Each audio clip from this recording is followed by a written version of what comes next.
শুক্রবার কক্সবাজার থেকে ছেড়ে আসা একটি উড়োজাহাজের পেছনের চাকা খুলে নিচে পড়ে গেলেও শেষ পর্যন্ত সেটি ঢাকায় নিরাপদে অবতরণ করে। প্রশ্ন উঠেছে, একটি চাকা ছাড়া বিমানটি নিরাপদে নামল কিভাবে?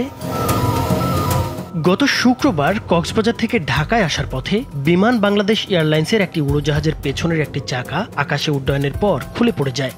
উড়োজাহাজটি ছিল -8-400 মডেলের একটি টার্বোপ্রোপ যাত্রীবাহী উড়োজাহাজ, যা কানাডায় তৈরি।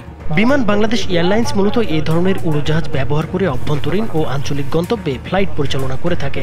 ফ্লাইটের নম্বর ছিল BG436, যেটি বেলা 1:20 কক্সবাজার থেকে ঢাকার উদ্দেশ্যে রওনা দেয়। উড্ডয়নের কিছুক্ষণ পরই উড়োজাহাজের পেছনের এক পাশের দুটি চাকার মধ্যে একটি খুলে নিচে পড়ে যায়। চাকা খোয়া যাওয়ার বিষয়টি শনাক্ত হওয়ার পরই পাইলট দ্রুত ঢাকার এয়ার ট্রাফিক কন্ট্রোলকে জরুরি বার্তা পাঠিয়ে জরুরি অবতরণ চেয়ে আবেদন করেন। বার্তা পাওয়ার সঙ্গে সঙ্গে শাহজালাল আন্তর্জাতিক বিমানবন্দরে নেওয়া হয় সর্বোচ্চ সতর্কতা।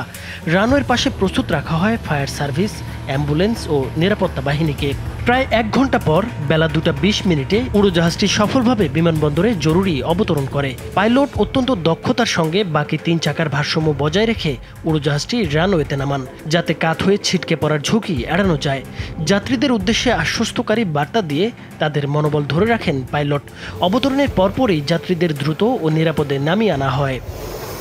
এই সংকট মুহূর্তে উড়োজাহাজটি পরিচালনা করেন ক্যাপ্টেন বিল্লাহ এবং ফার্স্ট অফিসার জায়েদ। তাদের পেশাদারিত্ব এবং উপস্থিত বুদ্ধির জন্য বিমান বাংলাদেশ এয়ারলাইন্সের ফেসবুক পেজে তাদের প্রশংসা করে একটি পোস্ট দেওয়া হয়। অনেক যাত্রী ও সাধারণ মানুষও তাদের প্রশংসায় অংশ নেন। তবে এই ঘটনার পর যান্ত্রিক ত্রুটি নিয়ে প্রশ্ন উঠেছে। কেউ কেউ দাবি করছেন এটি কেবল একটি দুর্ঘটনা নয়, বরং বিমানের রক্ষণাবেক্ষণ ও প্রকৌশল বিভাগের চরম গাফিলতির প্রতিফলন। বিমানের একজন ঊর্ধ্বতন কর্মকর্তা নাম প্রকাশ না করার শর্তে বিভিন্ন গণমাধ্যমকে বলেন, কয়েক মাস আগে বিমানের প্রকৌশলীদের চাকরির বয়সসীমা ও সুযোগ সুবিধা বাড়ানো হয়েছে, ফলে তাদের আরও দক্ষতার সঙ্গে দায়িত্ব পালনের কথা ছিল। কিন্তু বাস্তবে ঠিক উল্টোটা দেখা যাচ্ছে।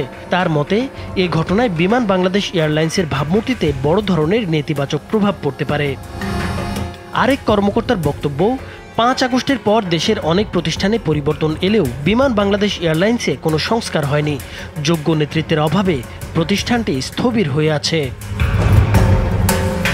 নাইমুর হোসেন, মাছরাঙা টেলিভিশন।